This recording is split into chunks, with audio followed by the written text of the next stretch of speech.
નમસ્કાર વિદ્યાર્થી મિત્રો, ધોરણ 10 અને 12 વિદ્યાર્થીઓ માટે મોટા અને લાઈવ અને બ્રેકિંગ ન્યૂઝ આવી રહ્યા છે, જે તમે લોકોને ખ્યાલ હશે કે જે તમારું રિઝલ્ટ ચૂંટણી થયા પછી જે તમારું રિઝલ્ટ ડિક્લેર કરવામાં આવશે વિદ્યાર્થીઓ, કે ધારો તમારું 7 મઈ પછી જે તમારું રિઝલ્ટ આવવાની સંભાવના આવી છે અને તમે લોકોને આપણે લાઈવ પ્રૂફ બતાવીશું કે કેમ આ વસ્તુ હું કહી રહ્યો છું તમે લોકોને.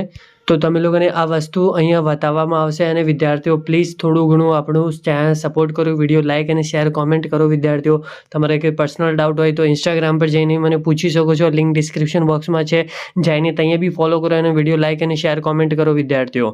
તો હવે જે તમે લોકોને આપણે લાઈવ પ્રૂફ જે ન્યૂઝપેપરનું આર્ટિકલ છે એમાં તમે લોકોને બતાવીશું કે જે શું એમાં વસ્તુ લખેલી આવી છે. તો તમે લોકો અહીંયા જોઈ શકો છો, આ ન્યૂઝપેપરનું આર્ટિકલનું સ્ક્રીનશોટ છે, જેમાં તમે લોકો સ્પષ્ટ તરીકે વાંચી શકો છો કે જે વિદ્યાર્થીઓ તમારું રિઝલ્ટ મોડું કરવામાં કેમ આવ્યું છે, કે કેમ કે જે તમારા વાલી લાઈક તમારા માતા પિતા થઈ ગયા, તમે થઈ ગયા, જે તમારું રિઝલ્ટ આવી જાય એને પછી જે તમારું વેકેશન ચાલુ થઈ જાય તો પછી તમે લોકો ફરવા નીકળી જાઓ અથવા કંઈ નીકળી જાઓ, તો એની માટે જે તમારું રિઝલ્ટ મોડું કરવામાં આવ્યું છે કે તમે લોકો ફરવા માટે ના નીકળો અને જે ચૂંટણી થાય છે એ વધારે થાય, કેમ કે જ્યારે રિઝલ્ટ આવી જાય છે વિદ્યાર્થીઓ ફરવા નીકળી જાય છે અથવા જે એના માતા પિતા સાથે ફરવા નીકળી જાય તો જે તમારું વોટિંગ છે એ તમારું ઓછું થઈ જાય છે. એની માટે જે આપણું ગુજરાત બોર્ડ રિઝલ્ટ આપવામાં મોડું કરે છે વિદ્યાર્થીઓ, અને જે તમારું રિઝલ્ટ 7 મહિની આગળ જ આવશે. આવી જે તમારું રિઝલ્ટ છે આ એક એક્સપેક્ટેડ ડેટ હતી કે તમારે માટે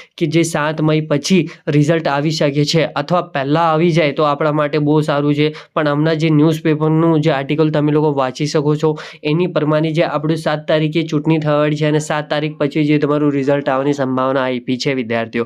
હવે તમે લોકોને આમાં જે તમારા શું તમે લોકોને કેવી રીતે લાગી રહ્યો છે કે જે આપણું રિઝલ્ટ 7 મઈ પછી રિઝલ્ટ આવશે કે નહીં આવશે એ બી તમે લોકો મને કોમેન્ટમાં જણાવી શકો છો વિદ્યાર્થીઓ, અથવા પહેલાં આવી જોવે તો તમે લોકો એ બી આપણે કોમેન્ટમાં જણાવી શકો છો વિદ્યાર્થીઓ. એ બી કંઈ પ્રોબ્લેમ છે નહીં આપણે. અને વિદ્યાર્થીઓ તમારા સાથે જ આપણે ચાલીશું અને તમારા જ માટે આપણે કામ કરીશું. તો તમારા ઓપિનિયન આપણના માટે બહુ ઇમ્પોર્ટન્ટ છે, તો તમારા ઓપિનિયન આપીને જજો વિદ્યાર્થીઓ.